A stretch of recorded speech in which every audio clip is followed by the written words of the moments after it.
This is something just came to me this morning because it was such a beautiful sunrise. I mean, it really is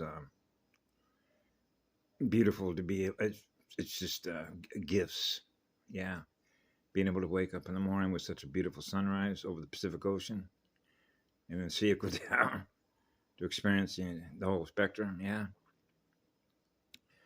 and then it came to me when we communicate to each other in language terms and how that's indexed, or what I call how we cross-index libraries of information that's held in memory as a result of the language that we use has fire letters and the morphogenetic field structure of streams of consciousness that are communicating with each other, what we're all experiencing being connected with each other.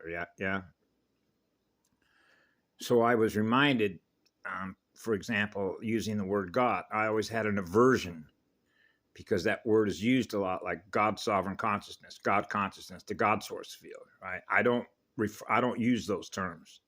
And the reason I don't use those terms is because I'm very familiar with how language works to generate and trigger something that's held in memory that relates to miasma and religious indoctrination using the language upon which that's formed, the form and flow of consciousness energy. So when I was a child, I made it real simple when I explained it to others. I am what love is. It goes on forever, gifting electrons. Wherever you find love and living service, you'll find us. Us, as in we, equal unto all. So when I explain it, what I experience through my heart and my soul is eternal, absolute, pure love. That's the source field. And that's how I describe it. Okay? Because the way that God refers to male, right? Well, I'm non-polarized consciousness, which is the entire spectrum, where if you want to think of it as gender, then you have one magnet and another magnet, which is two becomes one becomes the all, which is the monad. The single point from which it all began, which is what love is. The first star from which all other stars are born, with seeded races. So that keeps it neutral. That's what non-polarized consciousness is, neutral. So then I thought about and how that applies to, for example, when you go into an Alcoholics Anonymous that's been around forever. Okay, and why that particular, how would I put it? It is a program, but if you read the 12 steps, and I always pretty much refer to step 11 and then step 12, step 11 says, as a result of having done the work, which is the inner work, you're working on yourself, you're surrendering to yourself, because the thing that we're doing to ourself is self-destructive. So we want to flip it the other way from being inverted to experience being the first spiral, which is experiencing being loved again. So that's restoring your energy in the fragments that were lost that went black mirror. Yeah, the shadow body. So it's a process of clearing the shadow body. So the AA is really a process of clearing the shadow body by getting honest with yourself. Because if you can't get honest with yourself, you're certainly not going to be honest with others, and therefore you can't be trusted. So you know that eternal, pure love, you can trust pure absolute love, because love is not going to do you any harm. That's basic logic.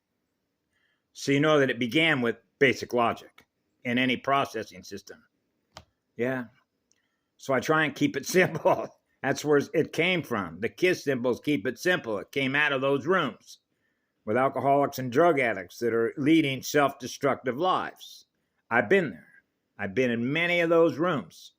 So that's where it gets honest. I call it, that's where the rubber hits the pavement. You know, admit that you have a problem, admit that you're willing to do something about it, and then you take an inventory of yourself. And then you're not afraid to admit it to somebody else because it's already known, because it's been recorded, all of our experiences. So you can't hide from the one. The one knows what we've been through. That's why love is what heals us. That's what step 11 is.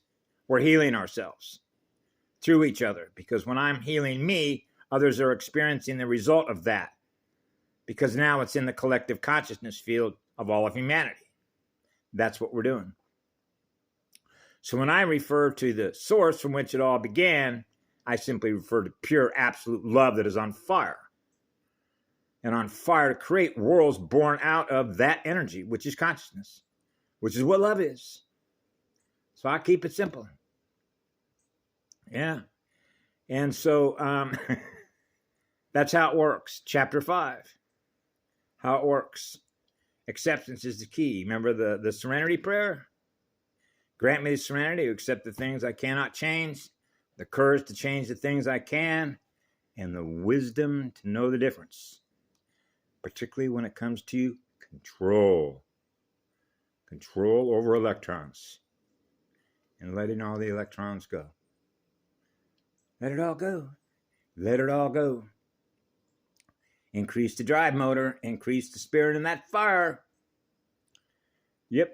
And that increases the speed at which we heal. Letting go. And surrendering to ourselves. And letting go of those things we've held in memory that relate to what? Trauma. That's what we're doing. We're healing ourselves together as one. As one, the first one. The first self-aware being. The first creator. The first creation. Eternal unconditional love. Doesn't require a charge. It's free to experience being what love is. So anyway, have a great day. Be good to yourself. What a beautiful day.